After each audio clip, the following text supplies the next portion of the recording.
திருநெல்வேலியில நெல்லையப்பர் சுயம்பு மூர்த்தியா வெளிப்பட்ட வரலாறு.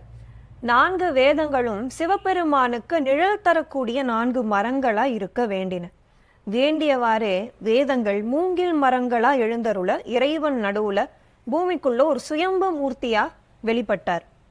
பல 100 ஆண்டுகளுக்கு முன்னாடி பாண்டிய மன்னனுடைய ஆட்சி காலத்துல ராமகோன் அப்படிங்கிற ஒரு பால் வியாபாரி இவர் தினமும் அரண்மனைக்கு பால் கொண்டு போறாரு இந்த மூங்கில் வனத்து வழியாக.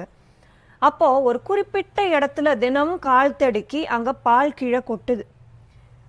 அரண்மனையில பாலுடைய அளவு குறைவா இருக்கிறத பார்த்து இவர்கிட்ட கேட்க இவர் நடந்ததை சொல்றாரு. மன்னன் அவருடைய ஆட்கள் அனுப்பி அங்க என்னன்னு பார்த்து அந்த கல்லை அகற்றும்படி ஆணையிடுறாரு. ஆட்கள் எல்லாம் அங்க அந்த கல்லை அகற்ற முற்பட்டு வெட்டும் போது ரத்தம் பொங்கி வழியுது. இதை மன்னன் இடத்துல தெரிவிக்கிறாங்க. மன்னன் அங்க வந்தார்.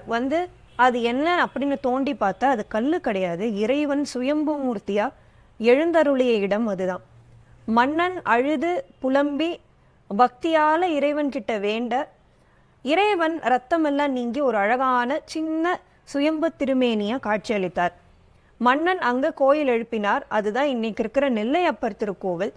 இன்னைக்கும் நெல்லையப்பர் லிங்க திருமேனி மேல அந்த வெட்டு காயத்தை பார்க்கலாம்.